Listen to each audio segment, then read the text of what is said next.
Assalamualaikum warahmatullahi wabarakatuh. Perkenalkan, saya Yeni Andriani, CGP Rekognisi Angkatan 11. Berikut ini saya akan memaparkan aksi nyata budaya positif modul 1.4 di SMA Negeri 10 Mandau.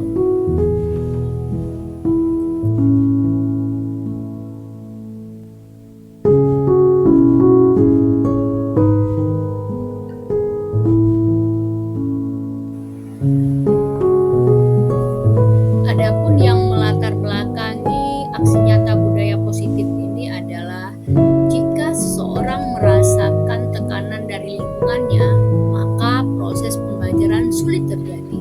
Dan salah satu tanggung jawab kita sebagai pendidik adalah menghilangkan gangguan yang menghalangi proses pengembangan potensi murid. Maka dari itu, menciptakan lingkungan positif perlu dilakukan agar terbentuk budaya positif. Budaya positif dapat terwujud melalui lingkungan yang aman dan nyaman, yang selanjutnya akan memberikan murid kesempatan dan kebebasan untuk berproses, belajar, membuat kesalahan dan belajar lagi, sehingga mampu menerima dan menyerap suatu pembelajaran. Tujuan mewujudkan budaya positif yang pertama membentuk keyakinan sekolah, kemudian menumbuhkan motivasi internal melalui penerapan disiplin positif, yang ketiga menumbuhkan nilai-nilai kebajikan, yang keempat mengambil posisi kontrol sebagai manajer dalam melaksanakan segitiga restitusi dalam menyelesaikan masalah. Adapun tolak ukur dari aksi nyata ini adalah yang pertama terbentuknya keyakinan sekolah, yang kedua tumbuhnya motivasi internal pada diri murid, yang ketiga tumbuhnya nilai-nilai kebajikan pada diri murid, yang keempat guru mampu menerapkan posisi manajer dan menggunakan segitiga restitusi dalam menyelesaikan masalah, dan murid mampu menemukan solusi dari masalah yang dihadapinya, dan murid memiliki karakter yang kuat, karakter profil pelajar Pancasila. Berikut lini masa tindakan atau langkah-langkah yang akan dilakukan. Yang pertama, berdiskusi dengan pengawas, kepala sekolah untuk menjelaskan pentingnya budaya positif dan menjadwalkan diseminasi di sekolah. Kemudian mengumpulkan rekan guru untuk mengadakan diseminasi, dan yang ketiga berkoordinasi dengan dan berkolaborasi dengan wali kelas dan rekan guru untuk membuat keyakinan kelas. Dukungan yang diperlukan, dukungan dari pengawas, kepala sekolah, guru dan murid agar tindakan yang telah disusun dapat terlaksana. Kemudian menemukan motivasi internal melalui penerapan disiplin positif, sarana dan prasarana yang mendukung budaya positif, dan dukungan orang tua dalam mendukung budaya positif di rumah. Berikut adalah diseminasi atau penyebaran pemahaman budaya positif kepada rekan guru SMA Negeri 10 Mandau dan rekan guru lainnya di Provinsi Riau secara daring.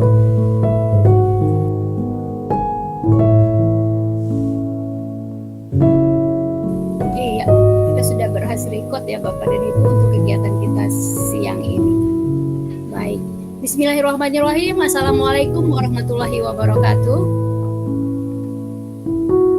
Pak Hasan, Rese. Waalaikumsalam warahmatullahi wabarakatuh. Assalamualaikum warahmatullahi wabarakatuh. Iya. Selamat siang dan salam bahagia untuk kita semua Bapak dan Ibu sekalian. Selamat siang. Bisa pada siang yang berbahagia ini pada saya ya Bapak dan Ibu ya. Apa saya delay ya suaranya? Ya, Pak. Suara ini Rese? Baik Bapak dan Ibu, jangan main pencet-pencet ya, saya jadi ragu. Oke, Bu Dinda. Baik Bapak dan Ibu semuanya, alhamdulillah bisa berjumpa di forum desiminasi untuk budaya positif ya. Harusnya saya langsung secara luring di SMA 10 Mandau, tapi karena kondisi yang tidak memungkinkan, saya lakukan secara daring dan juga mengundang beberapa teman dari wilayah lain. Terima kasih sudah mau bergabung dan stay di ruangan ini. Baik Bapak dan Ibu, sebelum kita lanjut ke pemaparan budaya positif, saya ingin Bapak dan Ibu memberikan reaksi pada siang ini bagaimana perasaannya. Boleh pencet tombol reaksi pada layar Bapak dan Ibu, silakan. Mari. Iya. Gimana kabarnya? Gimana perasaannya siang ini? Oke. Tidak ada respon. Bu Risna angkat tangan. Ada yang ingin disampaikan Ibu? Oke, ada love dari Bu Dinda. Yang lain bagaimana perasaannya siang ini? Oke, Ibu Fatima. Ibu siapa ya? Ibu Fatima ya? Ibu Fatima kok wajahnya beda ya di sini ya? Baik, Bu Risna, terima kasih. Baik, Bapak dan Ibu.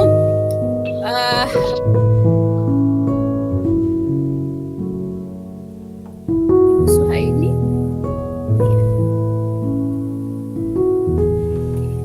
Kita sudah ada 18 orang. Saya sudah bisa memenuhi target peserta yang hadir ya untuk hari ini, Bapak dan Ibu.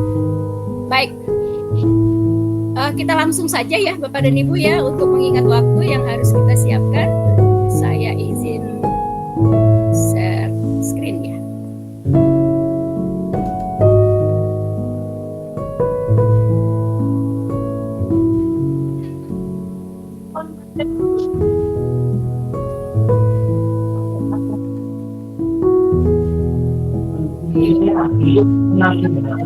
Bisa melihat tampilan layar saya. Bisa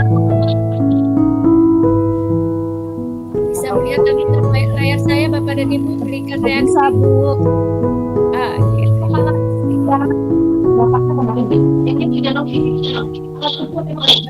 Sebelum kita lanjut, kita buat kesepakatan bersama ya Bapak dan Ibu ya. Kesepakatan bersama atau keyakinan bersama pada forum ini, Bapak dan Ibu boleh tuliskan pada kolom chat.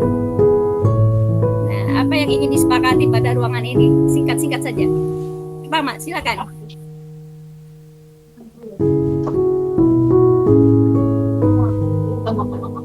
Ada yang punya usulan?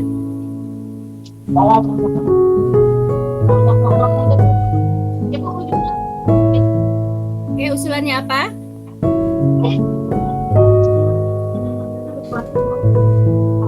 Kesepakatan bersama siang ini, Bapak dan Ibu, silakan diketik pada kolom chat. Bu Dinda sudah memberikan jempol. Ketik di kolom chat.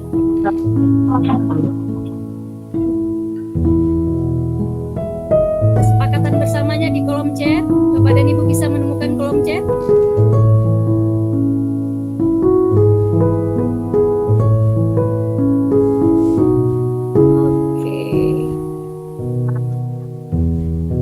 Di titik 3, Bu. Oh, Pak Nur Hasan, gaskan. Iya. Iya, yang lain Bapak dan Ibu, kesepakatan kita siang ini apa? Mengikuti sesi dengan perasaan gembira. Sepakat kita? Tetap semangat Ibu Evi. Iya, benar. Apalagi? Jika ada yang berbicara, yang lainnya off mic ya, mic dulu. Begitu dengan perasaan gembira dan semangat. Oke, Bu Dinda. Ada lagi Bapak dan Ibu? Untuk siang ini saja.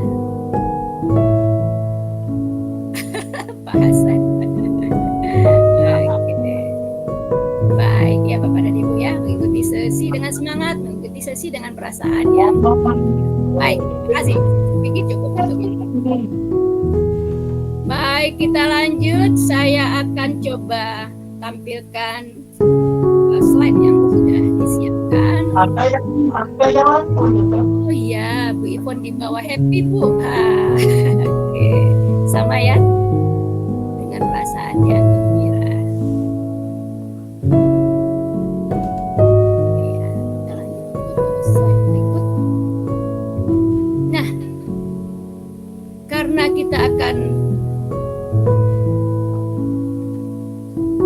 lihat dulu konsep inti budaya positif itu apa saja. Ya, ada 8 poin yang saya ingin paparkan di sini sebagai konsep inti budaya positif. Yang pertama itu adalah perubahan paradigma belajar. Ya, kemudian akan dilanjut pada slide berikutnya. Yang kedua adalah disiplin positif. Yang ketiga nilai-nilai kebajikan. Yang keempat kebutuhan dasar manusia. 5 motivasi perilaku manusia. Kemudian ada posisi kontrol. Kemudian keyakinan kelas atau keyakinan sekolah. Dan yang kedelapan adalah segitiga restitusi. Ya Pak Farhan. Baik, terima kasih Pak Farhan. Nah, kita lanjut ke perubahan paradigma belajar ya. Nah, ini perubahan paradigma baru. Nah, pembelajaran dengan perannya paradigma baru merupakan pembelajaran yang dirancang berdasarkan prinsip-prinsip pembelajaran berdiferensiasi sehingga para peserta didik belajar sesuai kebutuhan, sesuai dengan tahap perkembangan, sesuai dengan teori psikologi modern untuk mewujudkan profil pelajar Pancasila. Nah ini ya Bapak dan Ibu ya, profil pelajar Pancasila. Apa saja dia itu profil pelajar Pancasila di sini? Apa saja nih Bapak dan Ibu? Boleh on cam? Ada 6. Ada yang bisa bantu? Iya, kelihatan Bapak dan Ibu di layar? Oke, ada 6 ya Bapak dan Ibu ya. Beriman dan bertakwa kepada Tuhan Yang Maha Esa, Bu. Oke, baiklah. Beriman dan bertakwa kepada Tuhan Yang Maha Esa. Kemudian apalagi? Ya? Berkebinekaan global. Ya. Apalagi ini? Bergotong royong. Kreatif, bernalar kritis, mandiri. Dan mandiri. Baiklah.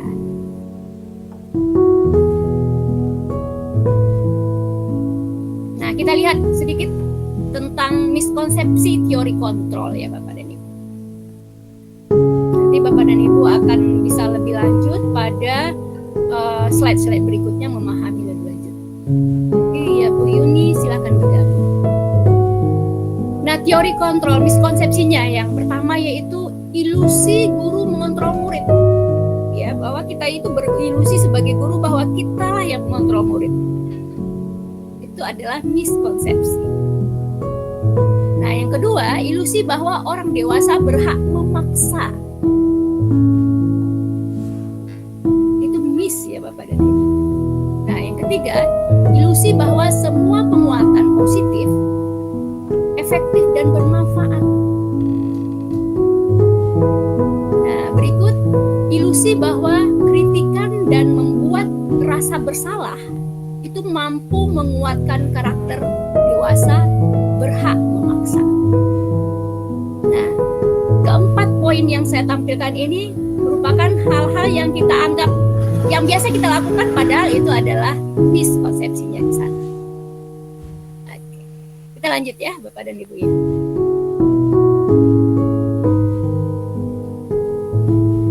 Nah, pada slide berikut kita tampilkan perubahan paradigma stimulus respon ke posisi kontrol. Nah, stimulus respon ke posisi kontrol ini ada 2 kolom ya Bapak dan Ibu.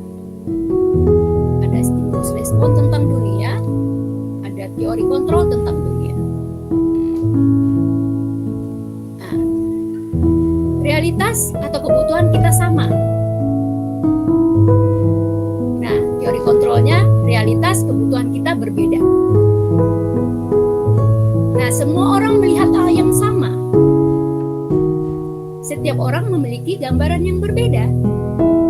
Ya, ini kita banding-bandingkan ya Bapak dan Ibu, bagaimana respon tentang dunia sebagai stimulus dan bagaimana teori kontrol. Nah, kemudian kita mencoba mengubah orang agar berpandangan sama dengan kita. Nah, teori kontrolnya kita berusaha memahami pandangan orang lain tentang dunia. Nah, berikut, perilaku buruk dilihat sebagai sesuatu kesalahan. Teori kontrolnya, semua perilaku memiliki tujuan. Nah, stimulusnya, orang lain bisa mengontrol saya. Teori kontrolnya adalah hanya Anda yang bisa mengontrol diri Anda. Nah, kemudian kita bandingkan berikutnya, saya bisa mengontrol orang lain.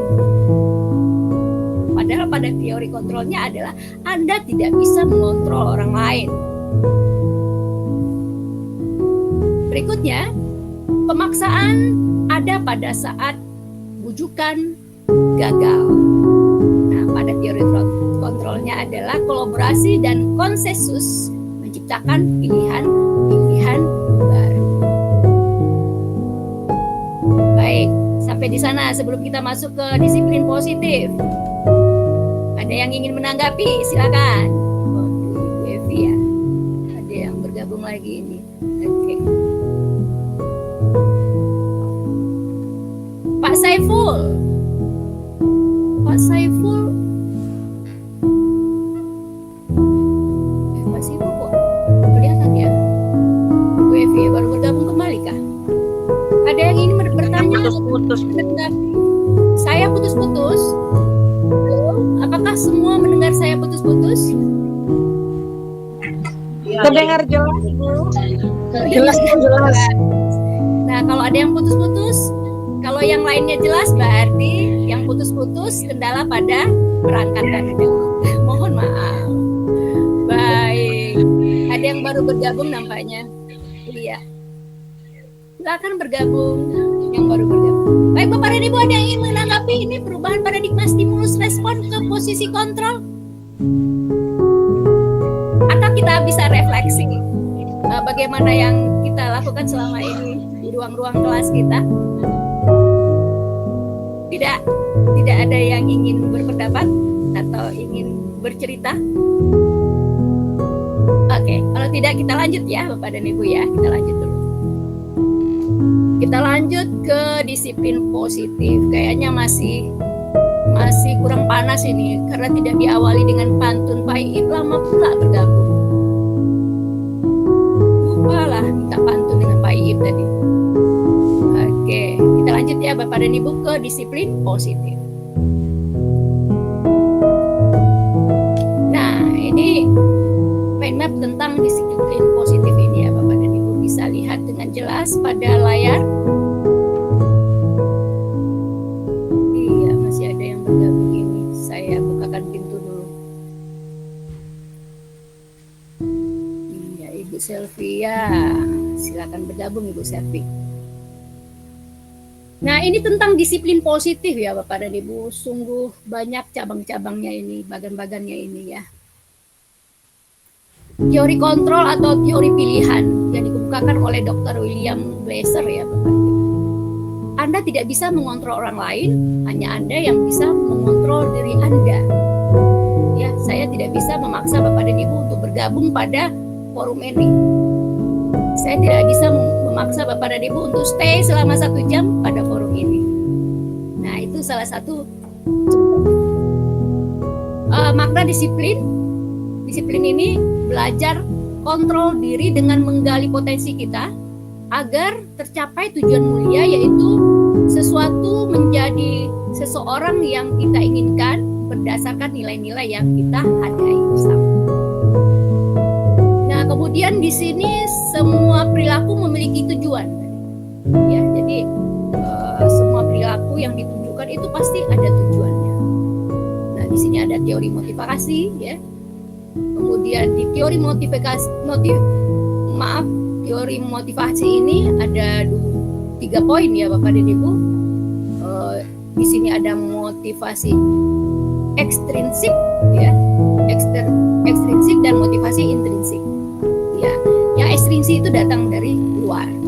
Nah, untuk menghindari hukuman. Jadi kadang-kadang kita berlaku disiplin itu karena kita tidak ingin kena hukum. Ya, itu masih dikatakan motivasi ekstrinsik. Nah, kemudian untuk mendapatkan imbalan, ya, kita disiplin agar memenuhi tugas-tugas kita karena kita ada imbalannya di sana. Nah, kemudian ketiga, untuk menghargai diri sendiri. Nah, ini termasuk ke motivasi ekstrinsik dari luar diri. Nah, kemudian motivasi intrinsik. Ini berdasarkan nilai-nilai kebajikan, kemudian keyakinan kelas, ya, motivasi yang tumbuh dari dalam diri sendiri. Bahwa kita merasa penting bahwa kita memang harus disiplin. Kita merasa penting kita harus tidak telat. Kita merasa penting ada di forum ini. Kita merasa penting berada pada forum ini selama 60 menit. Nah, itu dikatakan sebagai motivasi intrinsik. Kemudian kita lihat lagi model berpikir menang, ya. Kemudian kolaborasi dan konsensus menciptakan pilihan-pilihan baru. Nah, di sini ada posisi kontrol ya Bapak dan Ibu. Posisi kontrol itu ada 5, ya. Ini yang selalu kita gunakan di sekolah, ya. Tapi Bapak dan Ibu kalau memahami modul ini nanti secara keseluruhan, kita akan memilih posisi kontrol yang paling tepat digunakan oleh seorang guru dalam menghadapi kasus-kasus atau permasalahan yang ada di sekolah. Ada posisi kontrol sebagai penghukum, ada pembuat rasa bersalah, ya. Ada sebagai teman, ada sebagai pemantau, dan ada sebagai manajer. Nah, Bapak dan Ibu yang sudah tahu nih, di antara 5 posisi kontrol itu, posisi kontrol yang mana yang harusnya kita terapkan di sekolah? Boleh resen?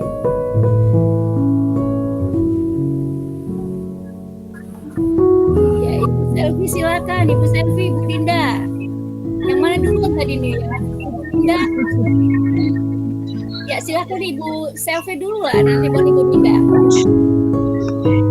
Menurut saya posisi kontrol yang harus kita miliki itu adalah posisi kontrol sebagai manajer, Ibu. Baik, alasannya Ibu Selvi? Karena di sana di posisi manajer ini kita bukan sebagai penghukum, tapi sebagai orang yang menawarkan restitusi, solusi kepada siswa yang sudah melakukan kesalahan. Menawarkan solusi, ya. Iya, Ibu. Itu menurut saya. Baik, terima kasih Ibu Selvi. Ibu Dinda, kita dengarkan bagaimana pendapatnya? Hampir sama jawabannya Bu. Menurut Dinda juga posisi kontrol terbaik yang kita miliki seharusnya adalah posisi manajer. Alasannya? Alasannya apa ya Bu?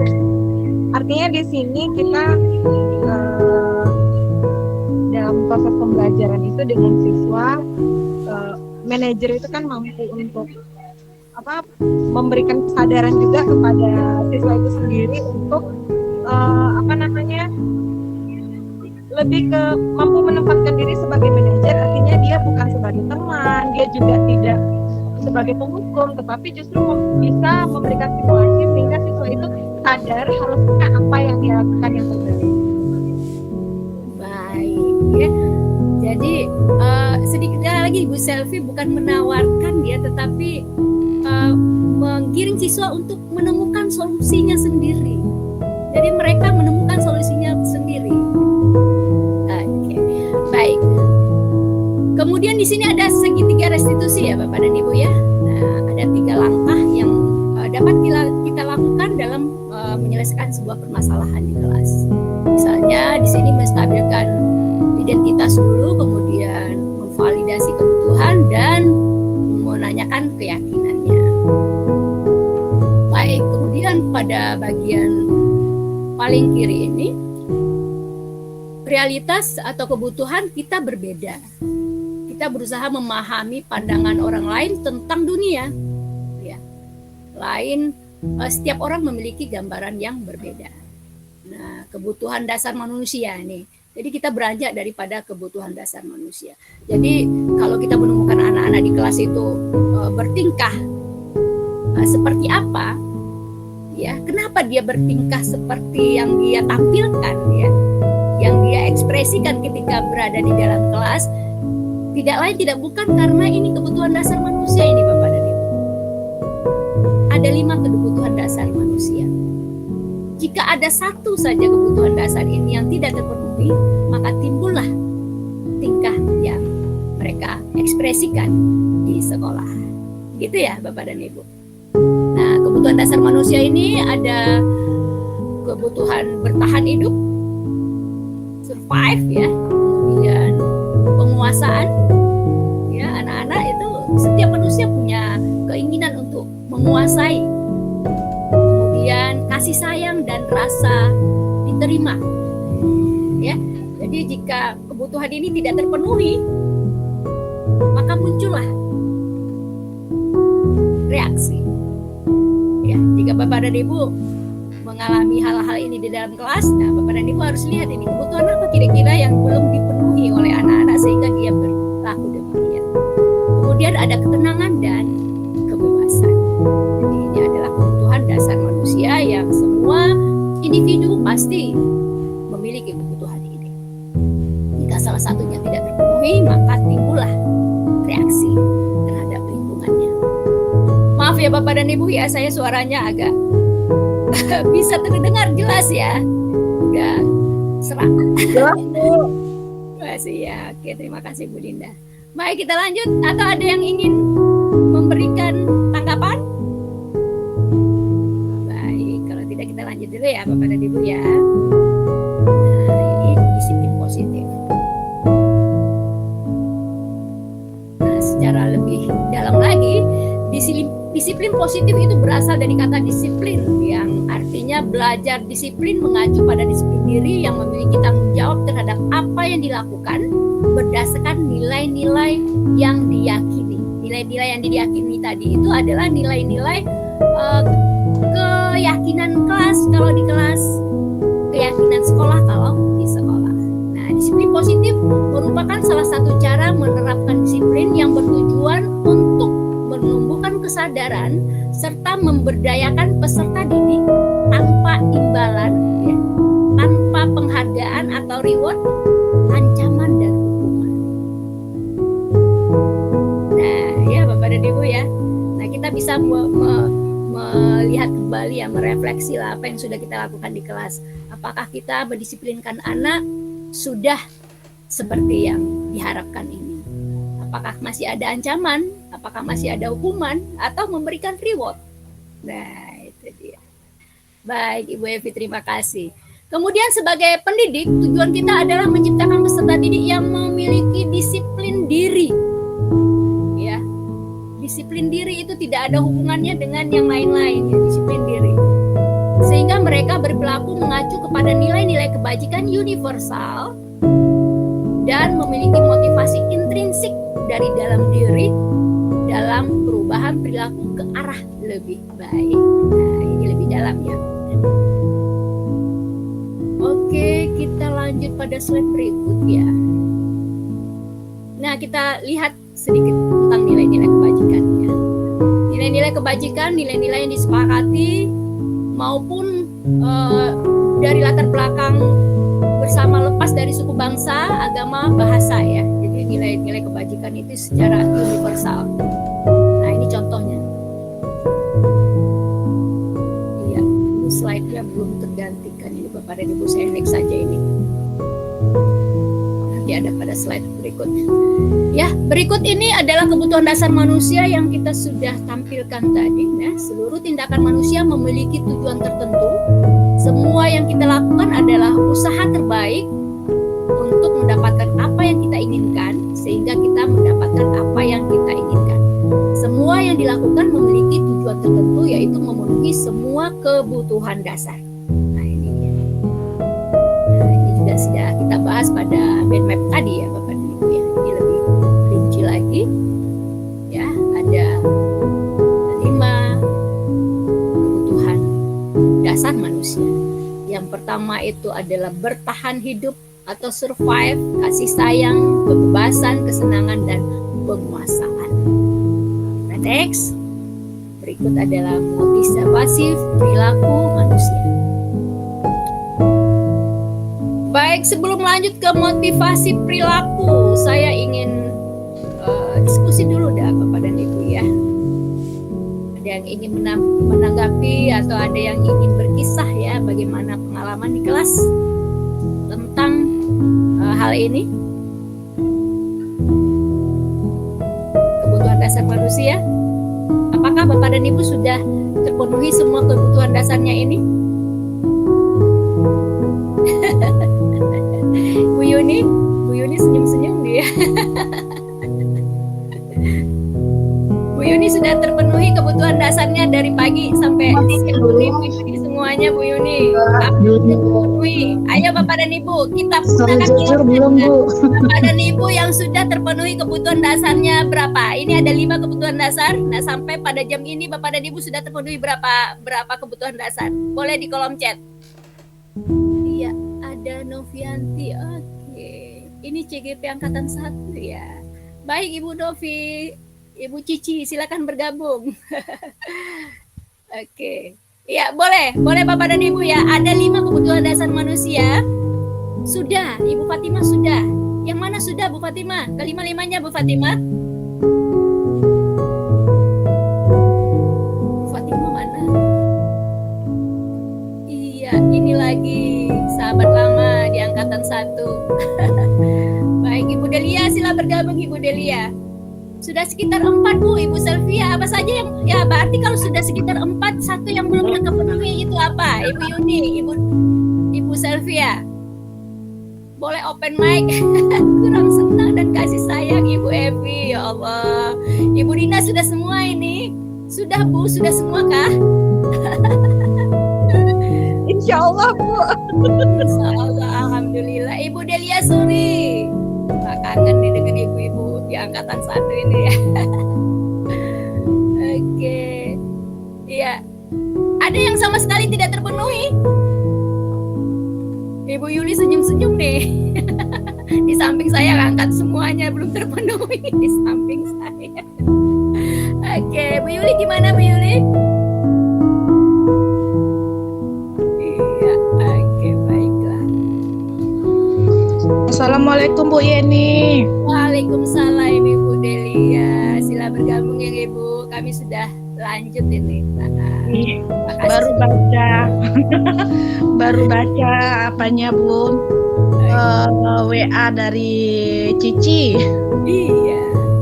Kira saya ada Nggak sempat satu-satu Japri, satu-satu aja biar bisa Pak. gitu. Oke, terima kasih Bu Delia sudah bergabung. Iya Bu. Baik.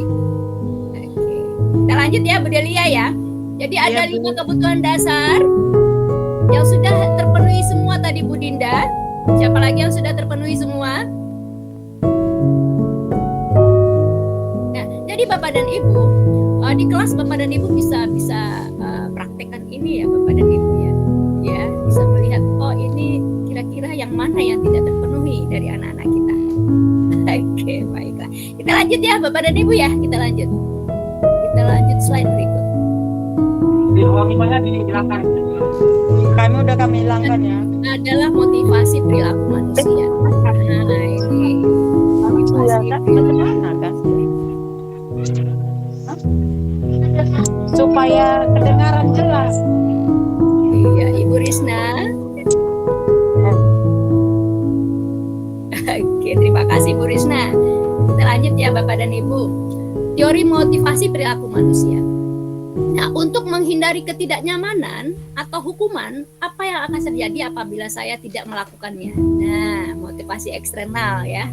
Nah, ini sudah kita jelaskan, ini lebih detail dijelaskan dengan gambar ya Bapak dan Ibu. Jangan langsung menghakimi murid. coba ajak mereka bicara terlebih dahulu dari hati ke hati. Kemudian di sini jadilah pendengar yang baik untuk mereka, jangan menyela saat murid berbicara. Jadi kadang-kadang kita tuh, oh kamu terlambat gitu ya kan. Belum lagi anak baru ngomong ya kita tuh, nggak ada alasan begitu ya Bapak dan Ibu ya. Nah mari refleksi diri, siapa yang seperti itu di sekolah, oke di kelasnya. Baik, oke. Sebenarnya ya seperti ini yang diharapkan. Kemudian membimbing murid untuk memahami konsekuensi apa yang mereka dapatkan atas pilihan dan perilakunya. Nah itu yang lebih penting ya. Oke, ada yang ingin menanggapi ini? Ada yang ingin menanggapi slide ini? Bapak dan Ibu boleh? Oke, kalau tidak kita lanjut. Nah, teori motivasi dan perilaku manusia. Untuk mendapatkan imbalan dari orang lain, institusi atau institusi ya, apa yang akan saya dapatkan apabila saya melakukannya. Nah, ini motivasi eksternal juga. Ini ada hadiah, penghargaan atau di sini apresiasi ya yang sering kita lakukan di sekolah. Apresiasi. Nah, bentuk program kebajikan atau apresiasi di sini. Dalam memberikan apresiasi atau pengakuan perlu diingat beberapa hal ya Bapak dan Ibu. Ada 5 poin di sini. Beri pengakuan secara khusus, beri pengakuan secara pribadi, beri pengakuan kepada semua murid dan bergantian, beri pengakuan secara konsisten, fokus pada proses. Nah, apresiasi ini seperti ini ya Bapak dan Ibu ya. Jadi ada 5 poin yang harus diperhatikan. Ya, bisa secara khusus, pribadi, pada semua murid bergantian, konsisten dan pada prosesnya.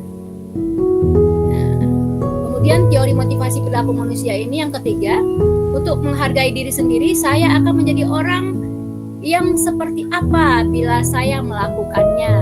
Nah, ini masih termasuk motivasi internal ya, tujuan disiplin positif ya ini Bapak dan Ibu. Nah, perilaku berdasarkan nilai yang muncul dari dalam diri cenderung akan bertahan lama dimanapun dan dalam keadaan apapun. Kalau motivasi itu sudah bersifat intrinsik, dia itu tidak pandang kapan, di mana dan apapun itu keadaannya, ya. Kemudian konsep diri kita akan menguat jika dilandasi dengan motivasi internal atau intrinsik, berperilaku untuk menghargai nilai yang diyakini dan dalam dirinya. Nah, slide berikut, hukuman, konsekuensi dan penghargaan ya. Hukuman, konsekuensi dan penghargaan.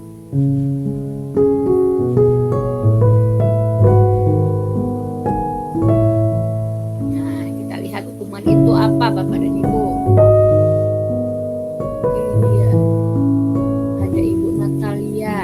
Silakan bergabung Ibu Natalia.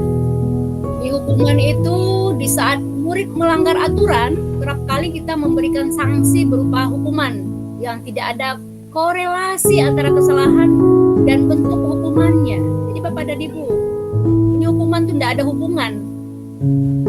Ya. Apa contoh? Siapa yang bisa memberikan contoh? Siapa? Murid punya kesalahan terus kita memberi hukuman. Apa contohnya? Ya, ada Bu Dinda dan Bu Evi.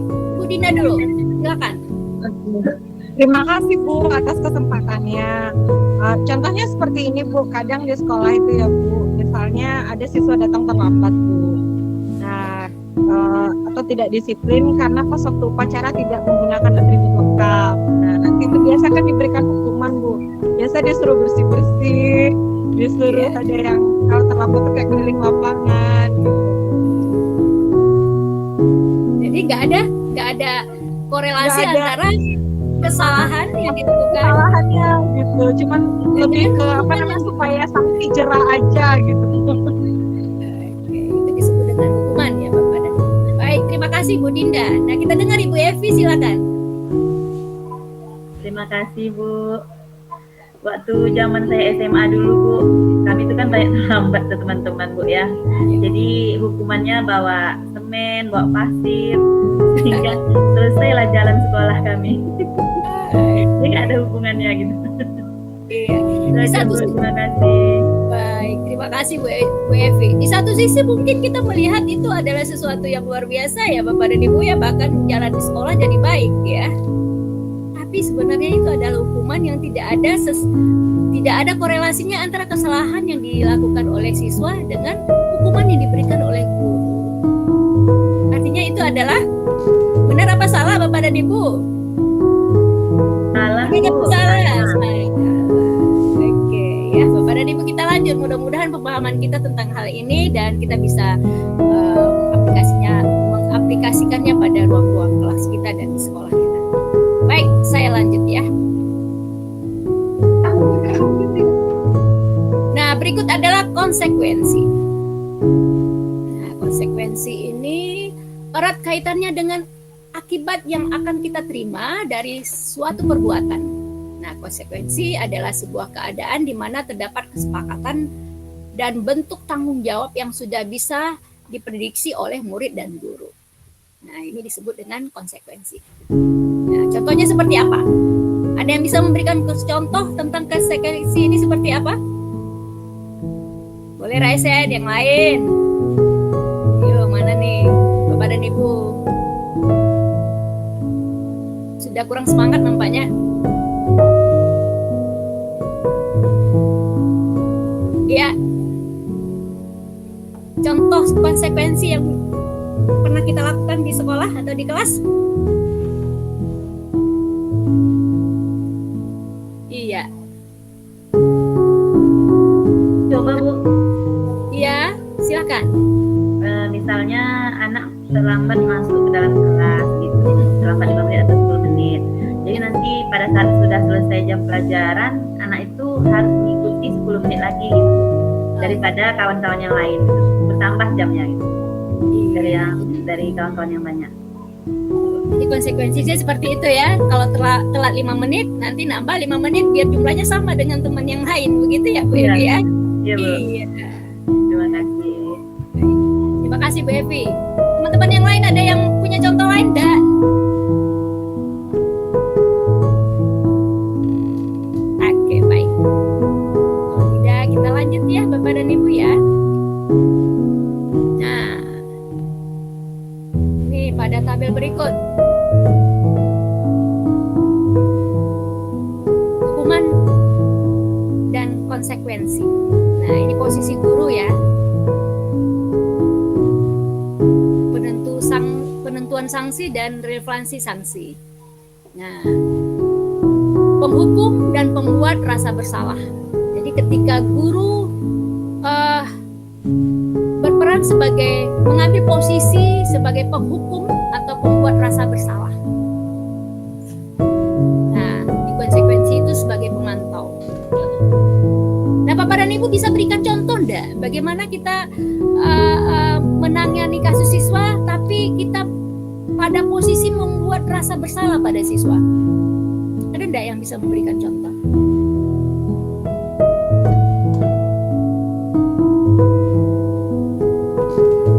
Nah, saya yakin Bapak dan Ibu pasti pernah melakukan ini ya di kelas-kelas ya atau dengan anak-anak murid kita.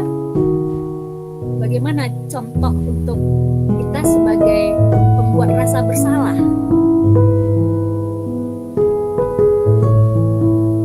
Ada yang bisa mencontohkan? Oke. Iya, Ibu Selvia. Silakan Bu Selvia. Saya pernah membuat anak merasa bersalah dengan kesalahannya seperti ini Bu. Ketika anak itu melakukan sesuatu kesalahan, saya ngomongnya gini, kamu nggak kasihan sama orang tua kamu kalau seandainya mereka tahu dengan kesalahan yang kamu buat. Saya bilangnya gitu. Anak itu jadi ya agak-agak gimana gitu Bu, merasa bersalah kayaknya Bu. Itu contoh yang saya alami di sekolah saya sendiri. Itu aja Bu, makasih. Iya. Habis itu anak itu meleleh ya Bu ya. sesubukan menangis gitu ya. Kita merasa kita udah bisa menyelesaikan kasus itu ya, padahal Padahal tidak, memposisikan sendiri sebagai pembuat rasa bersalah. Ya, Bapak dan Ibu silakan merefleksi kembali lah Bapak dan Ibu sepanjang perjalanannya sebagai guru, apa yang sudah dilakukan di ruang kelas Bapak dan Ibu. Kemudian tidak ada korelasi logis antara kesalahan dan bentuk sanksi ya. Nah, konsekuensi sebagai pemantau kesepakatan antara murid dan guru, kemudian ada korelasi logis ya karena disepakati bersama. Nah, karena disepakati bersama inilah yang disebut dengan keyakinan kelas atau keyakinan sekolah. Kalau kita sudah sepakat bersama, tentu kita tidak akan merasa bahwa apa yang kalau kita melakukan ini tentu akan akibatnya seperti ini, gitu ya, karena sudah disepakati bersama. Baik, ada yang ingin menanggapi? Oke, kalau tidak kita lanjut ya, Bapak dan Ibu ya, kita lanjut lagi. Nah, kita lihat tentang penghargaan. Ya, saya memang sengaja mengambil poin-poin penting saja yang kita paparkan pada poin ini. Penghargaan itu meminta atau membujuk seseorang melakukan sesuatu untuk memenuhi suatu tujuan tertentu dari orang yang meminta atau membujuk. Jadi yang dipenuhi itu orang yang meminta ya, atau yang membujuk. Dorongannya eksternal. Jadi penghargaan itu tetap dorongannya adalah eksternal dan akan ada faktor ketergantungan. Nah, jadi penghargaan itu membuat kita tergantung ya Bapak dan Ibu. Ada faktor ketergantungan. Nah, itu definisi dari penghargaan ini. Oke. Ada yang ingin menanggapi? Ada yang tidak sepakat? Oke, baiklah. Kita lanjut ya Bapak dan Ibu ya. Kalau dia berarti saya anggap sepakat nih Bapak dan Ibu nih. Iya, Ibu Servia, terima kasih.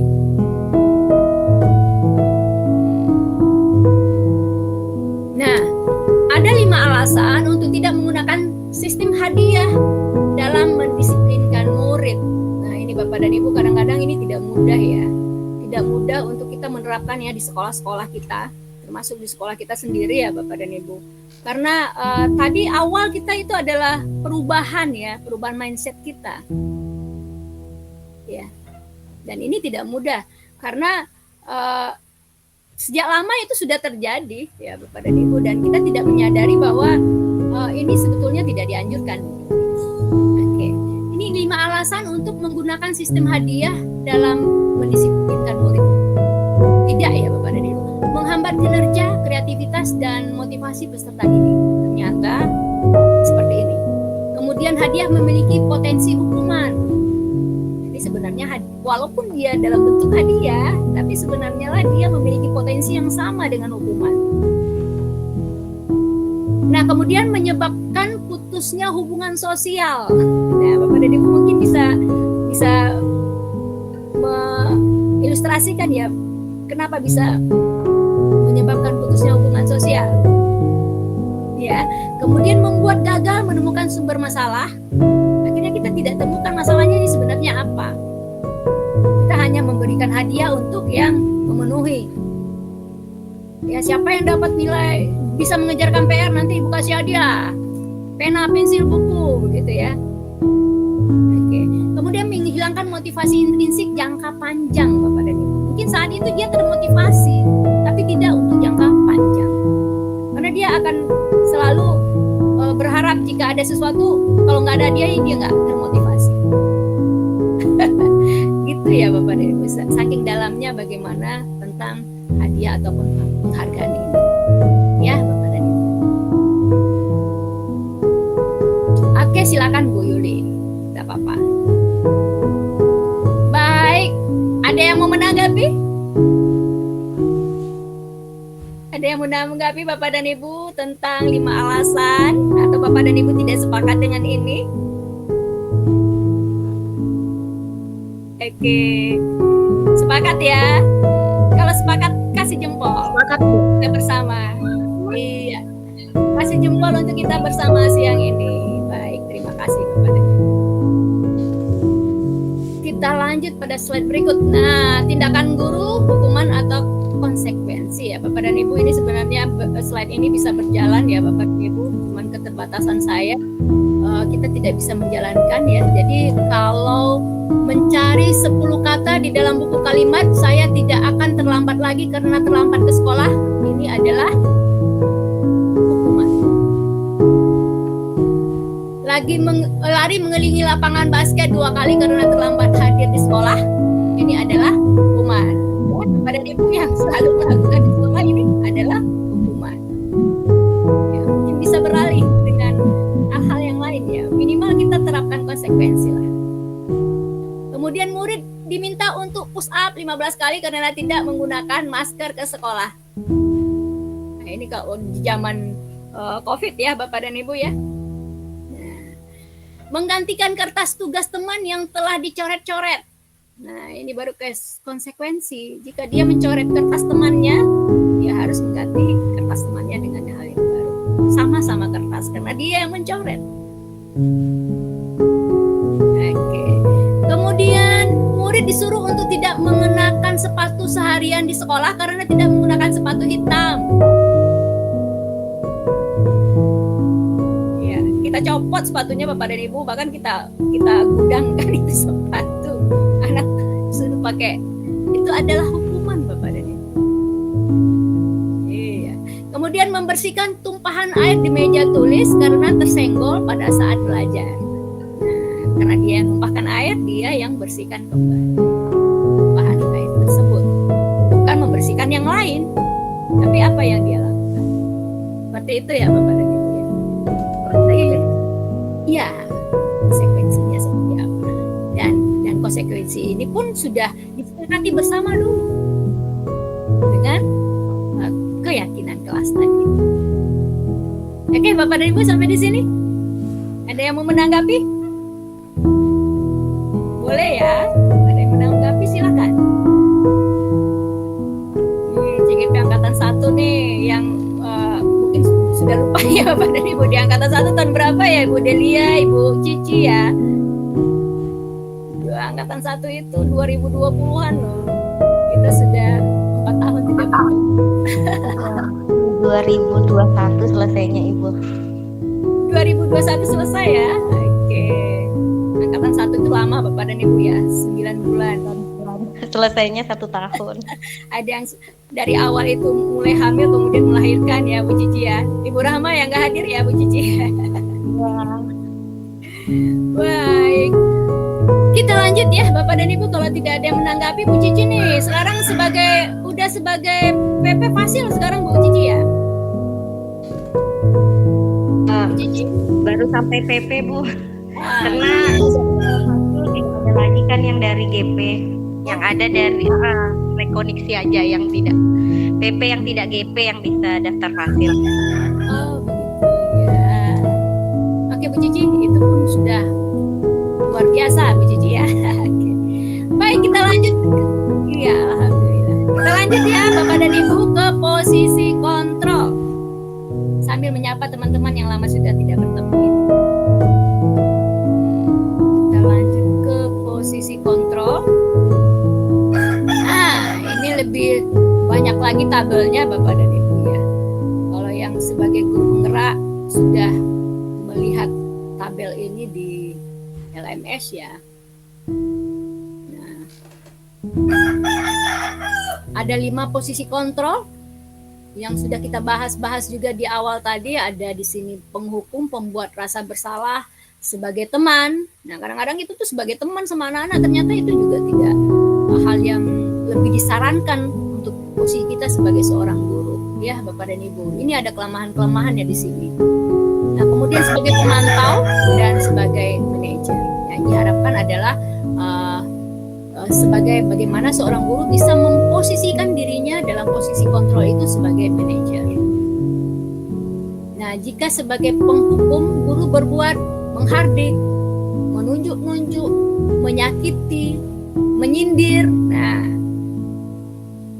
Bapak dan Ibu, mari kita refleksi diri ya Bapak dan Ibu. Jadi kalau sebagai penghukum ini dia menghardik. Jadi kalau kita suaranya lebih tinggi nadanya begitu ya, itu adalah menghukum Bapak dan Ibu. Walaupun dengan kata-kata. Jadi menghukum itu bukan hanya dengan menyuruh keliling lapangan gitu ya. Jadi dengan kata-kata pun kita bisa menghukum. Apa yang dikatakan ya ini seperti ini. Ya.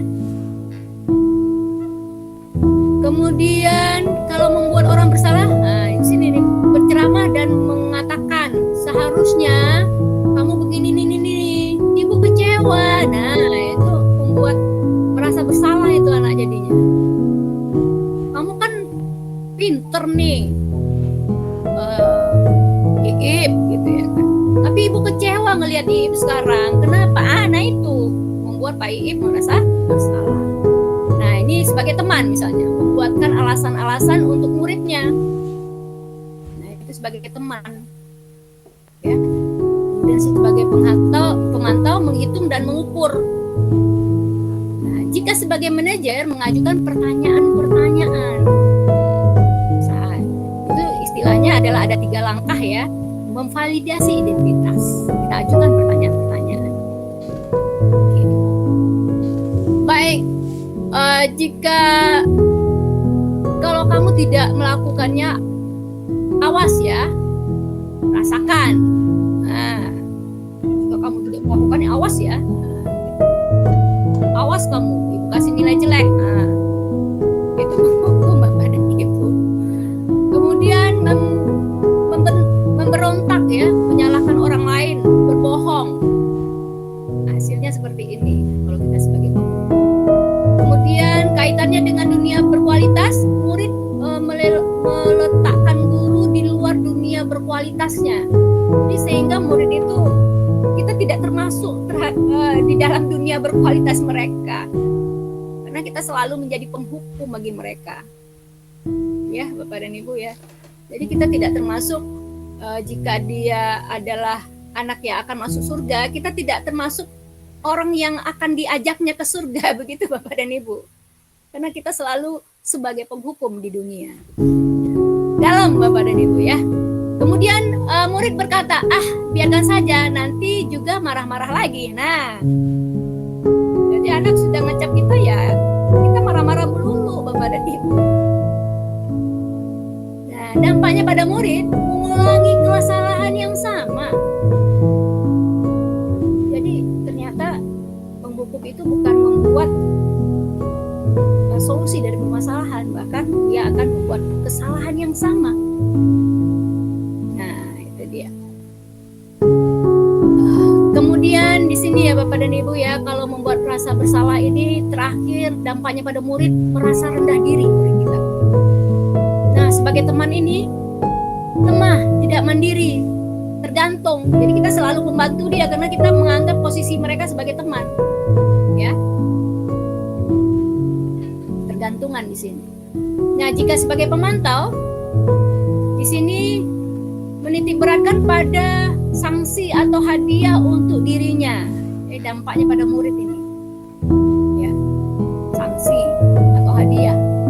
Nah, jika pada posisi manajer, kita lihat dari atas, kita mengajukan pertanyaan-pertanyaan, guru berbuat, kemudian guru berkata, apa yang kita yakini, apa yang bisa kamu kerjakan untuk memperbaiki masalah ini. Jadi kita tanyakan solusinya kepada anak tersebut. Kemudian menguatkan pribadinya, ya. Hasilnya akan menguatkan pribadi anak. Kemudian di sini kaitannya dengan dunia berkualitas, murid meletakkan dirinya sebagai individu yang positif dalam dunia berkualitasnya. Nah, murid berkata seperti ini, bagaimana caranya saya bisa memperbaiki keadaan? Ya, jadi dia berusaha untuk memperbaiki dirinya. Nah, dampaknya pada murid mengevaluasi diri dan bagaimana cara memperbaiki dirinya. Jadi mereka menemukan solusinya sendiri. Nah, ini pertanyaan di posisi kontrol ya Bapak dan Ibu. Aduh. Oke, masih melek ya Bapak dan Ibu ya. Ada yang sudah tertidur kah? Ini Bifon dari tadi nih, jangan-jangan bobo nih dia nih. Oke. Baik. Nah, ini pertanyaan-pertanyaan ya. Ini di posisi kontrol. Saya kecewa kecewa sekali dengan kamu. Nah, pada posisi kontrol membuat orang merasa bersalah. Ya. Kalau pertanyaannya seperti ini, saya merasa kecewa sekali dengan kamu. Ini adalah membuat rasa bersalah. Kamu tidak pernah benar melakukannya. Ini kalimat penghukum ya Bapak dan Ibu ya. Kamu tidak pernah. Nah, itu adalah sebagai penghukum, bahasa kita seperti itu. Secara tidak langsung ternyata kita sudah melakukan kesalahan Bapak dan Ibu terhadap anak-anak kita. Ya. Kemudian, ayolah lakukan demi ibu. Ayolah. Ya, jadi kita menganggap dia teman nih. Ayo, semangatlah, ibu kan wali kelasmu nih. Ayo. Nah, gitu ya. Itu sebagai teman. Kemudian, apakah kamu mendapatkan stiker bintang hari ini? Nah, ini pemantau. Ya, Bapak dan Ibu ya. Nah, kemudian bagaimana bisa menyelesaikan masalah ini? Nah, ini sebagai manajer. Jadi kita menanyakan kepada mereka. Nah, berantem. Ini anak-anak berantem. Nah, kita tanyakan dengan pertanyaan-pertanyaan ya Bapak dan Ibu. Kemudian kamu selalu yang paling terakhir. Nah, ini penghukum Bapak dan Ibu. Jangan salah-salah. Nah, kita tuh 30 ya. Ada satu tuh kamu ya. Andi selalu paling terakhir. Mana Andi? Selalu paling terakhir mengumpulin tugas. Selalu paling lama datang ke sekolah. Nah, itu adalah penghukum. Oke, Bapak dan Ibu. Mari refleksi diri. Saya selalu ingatkan ya, kita mari berefleksi diri. Apa yang sudah kita lakukan, benar atau salah. Mari. Kalau seandainya kita yakin itu adalah tidak baik kita lakukan, ya kita rubah ke depannya. Oke, Bapak dan Ibu. Kita lanjut. Dengan keyakinan kelas nih Bapak dan Ibu, kalau di sekolah kita karena ada beberapa orang guru penggerak, Bapak dan Ibu tentu sudah familiar ya dengan keyakinan kelas ini, dan bahkan sudah ada di kelas Bapak dan Ibu masing-masing ya.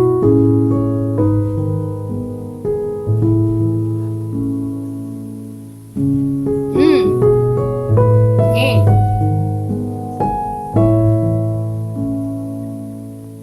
Suatu keyakinan akan lebih memotivasi seseorang dari dalam. Jadi kalau kita yakin, kita tetap motivasi. Kita yakin nih, oh iya benar ya, kalau terlambat ini kita nggak dapat ilmunya nih, tinggalan kita nih. Oh iya, kalau saya tutup kamera nih nggak bisa ngelihat wajah ibu ya ini nih yang cantik ini. Nah kan begitu ya kan, Bapak dan Ibu. Atau banyak hal lah.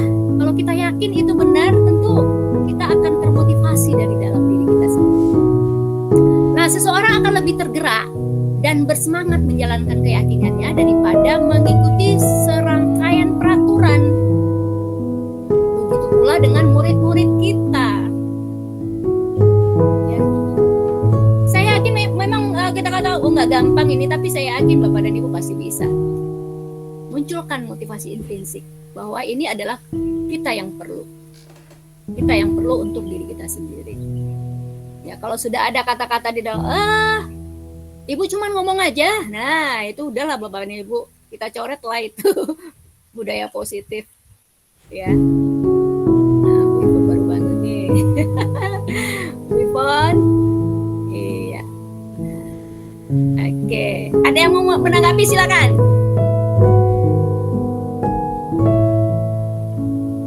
Ada yang mau menanggapi? Oke, kalau tidak ada kita lanjutkan. Waktu kita juga tidak panjang ya Bapak dan Ibu ya. Jam. Iya, ini ada peraturan, ada keyakinan ya Bapak dan Ibu. Ada yang ketok pintu ini. Oh iya, Ibu Sri Hartati. Silakan Bu Sri bergabung. Oke, telat ya Ibu ya, kami udah hampir kelar ini. Iya, peraturan TKB, keyakinan ini ya, membuang sampah pada tempatnya. Ini peraturan ya. Merapikan kembali mainan setelah digunakan. Melepaskan sepatu saat masuk. Nah, ini adalah peraturan. Kalimatnya seperti itu. Nah, kalau keyakinan, setiap anggota kelas TKB perlu merasa nyaman saat belajar. Kalimatnya kalimat positif Bapak dan Ibu. Bukan seperti aturan-aturan yang kalau dilanggar ada sanksi. Ya, kalimatnya kalimat positif. Nah, ini untuk bentuknya seperti ini ya. Oke. Baik, kita lanjut.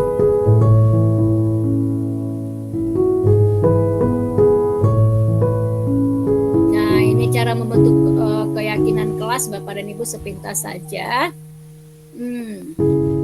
Di pembuatan keyakinan kelas melibatkan semua warga kelas ya. Kemudian keyakinan kelas hendaknya tidak terlalu banyak. Ini banyak aturan tapi sulit untuk direalisasikan. Mungkin hanya 3-4 tapi semuanya bisa disepakati dan dilakukan bersama. Ya, Bapak dan Ibu. Sehingga mudah diingat dan dipahami oleh semua warga kelas. Menggunakan kalimat positif ya, keyakinan kelas sebaiknya sesuatu yang dapat diterapkan di lingkungan tersebut ya. Jadi keyakinan di kelas kita itu ya sesuatu yang bisa diterapkan, jangan yang neko-neko gitu ya Bapak dan Ibu ya. Baik, kita lanjut. Nah, masih ada yang ketuk pintu ya. Sebentar, kita buka dulu.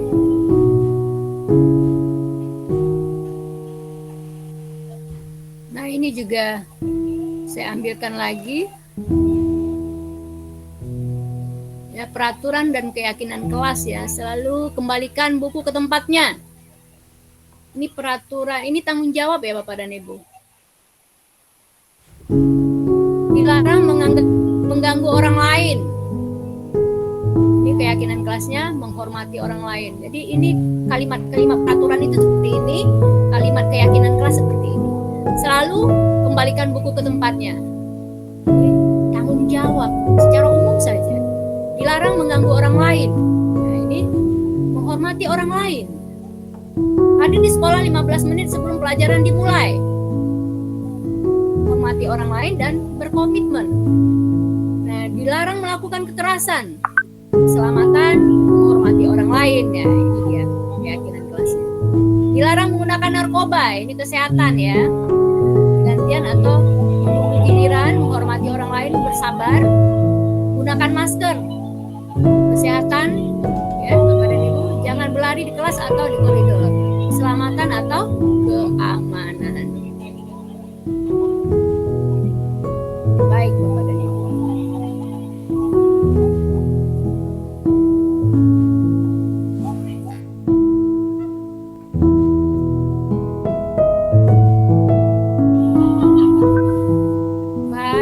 Dan Ibu, kita lanjut pada slide berikutnya. Ini beberapa slide lagi saja. Kita ke segitiga restitusi ya Bapak dan Ibu ya.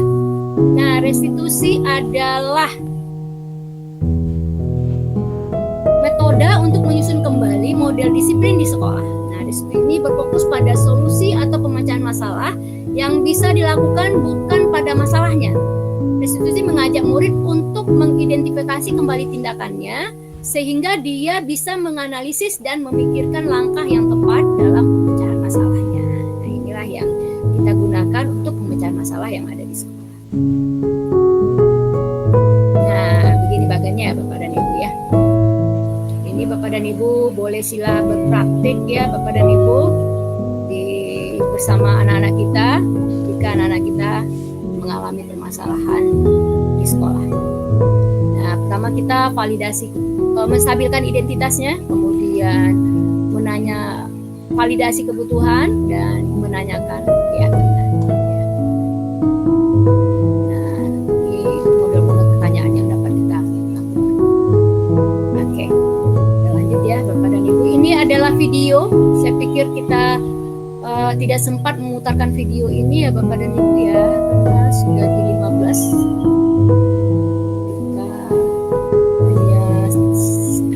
Lebih kurang ya Bapak dan Ibu ya. Kita next saja. Bapak dan Ibu boleh melihat contoh video-video segitiga restitusi atau nanti saya akan coba kirimkan filenya ke Bapak dan Ibu. Nah, Bapak dan Ibu, kita sudah menyelesaikan semua slide kita untuk kegiatan diseminasi tentang budaya positif sebagai tugas saya sebagai CGP Rekognisi ya Bapak dan Ibu pada angkatan 11 ini. Terima kasih sudah mendengarkan, hadir seutuhnya pada forum ini, sudah aktif, memberikan reaksi, dan mudah-mudahan Bapak dan Ibu mendapat syafaat dan bisa juga sedikit mengambil pelajaran, kemudian bisa menerapkan di ruang-ruang kelas kita di sekolah kita masing-masing, di ruang-ruang kelas kita masing-masing. Bapak dan Ibu, terima kasih. Sebelumnya jika ada yang ingin bertanya silakan. Saya stop share dulu. Saya nih rindu nih dengan teman-teman lama yang lama tidak berjumpa kembali. Sudah berjumpa kembali. Ini menggabungkan CGP angkatan 1 sampai CGP angkatan 11 yang sempat bergabung. Hari ini ada Bu Asni juga ternyata. Angkatan 9 ya Bu Asni ya. Kemudian teman-teman istimewa dari SMA Mandau sudah bergabung semua. Harus nyalurin tetapi saya tidak berkesempatan karena hari ini ada penyegaran fasil yang tidak sempat nih kalau ke sekolah lagi 1 jam, terus sinyal juga susah karena membuka room. Baik Bapak dan Ibu, silakan bukalah kameranya Ibu Delia Suri. Mana nih Ibu Delia? Udah gimana nih sekarang Bu Delia? Ibu Sri masih di jalan Bu Sri? Pak Hasan masih stay ya? Masih Bu, berhenti sebentar. Oke, Bu Delia, Ibu Sri. Ibu Delia, mic-nya masih ditutup loh, Bu Delia. Iya, masih di sini Bu Yen, masih tetap dipegang. Masih ya? Oke, udah lama ya kita gak ketemu lagi. Iya Bu, reuni ya Ci. Iya, ditunggu nih. Kapan kita reunian? Ikut ya Bu. Mau reuni ikut ya Bu. Insya Allah kalau ada kesempatan kita bisa bergabung ya Bapak dan Ibu ya.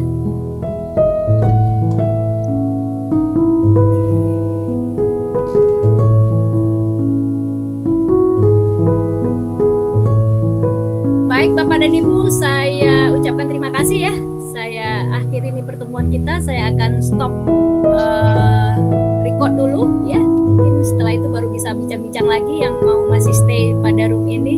Bapak dan Ibu, terima kasih sudah hadir pada aksi nyata modul 1-4 budaya positif sebagai tugas CGP Rekognisi angkatan 11 ya Bapak dan Ibu. Terima kasih atas kesempatannya. Bu Yen. Wabarakatuh, salam dan bahagia. Waalaikumsalam warahmatullahi wabarakatuh. Lalu Bu Yen.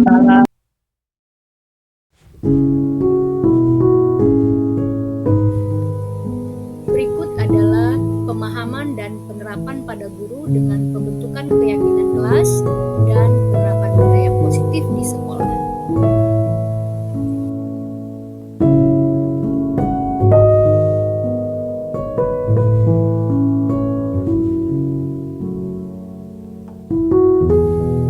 Selanjutnya, beberapa dokumentasi penerapan budaya positif di SMA Negeri 10 Mandau.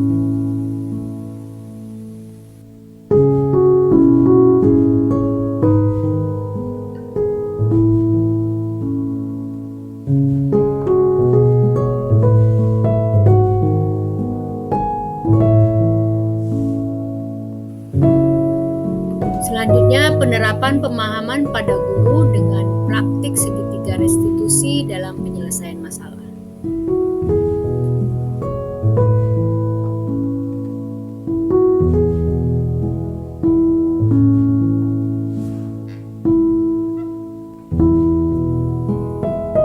Testimoni penerapan budaya positif oleh rekan guru dan murid di SMA Negeri 10 Mandau, Kabupaten Bengkalis, Provinsi Riau. Assalamualaikum warahmatullahi wabarakatuh. Saya Fatma Dewi, guru kimia di SMA Negeri 10 Mandau. Pendapat saya mengenai beberapa hal yang disampaikan oleh Ibu Yeni Adriani tadi adalah beliau sudah menyampaikan betapa penting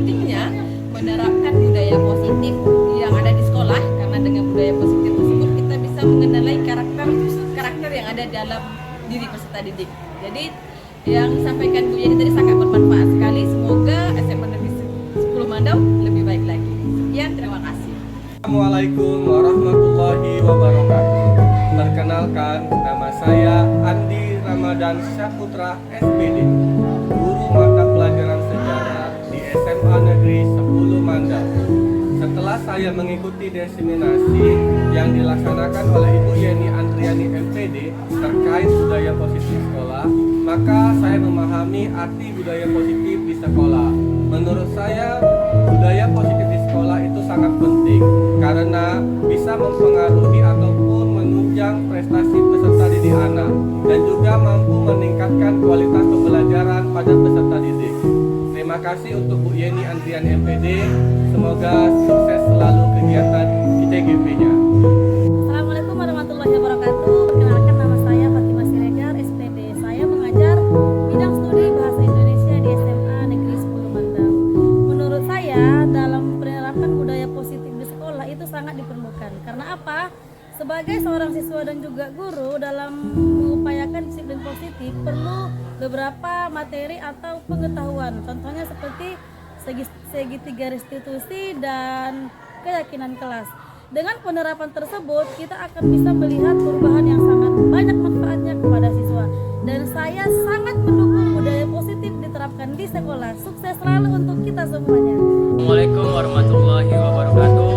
Perkenalkan, saya Faring dari kelas 11-2. Menurut saya, dengan menerapkan segitiga restitusi sangat berguna bagi siswa-siswi. Dikarenakan dengan menerapkan segitiga restitusi, guru tidak langsung marah untuk permasalahan sebuah siswa ataupun siswi, melainkan guru mencari sumber permasalahan tersebut, lalu membuat siswa menyadari apa yang dipermasalahkan, dan juga membuat siswa berkomitmen untuk tidak mengulangi kesalahan tersebut. Saya Hamsa Ramadan dari kelas 11-1. Menurut saya, segitiga restitusi itu sangat baik diterapkan dalam lingkungan sekolah. Demikianlah pemaparan aksi nyata modul 1.4 budaya positif. Terima kasih sudah menyaksikan. Wassalamualaikum warahmatullahi wabarakatuh. Salam guru penggerak, tergerak, bergerak, menggerakkan. Salam dan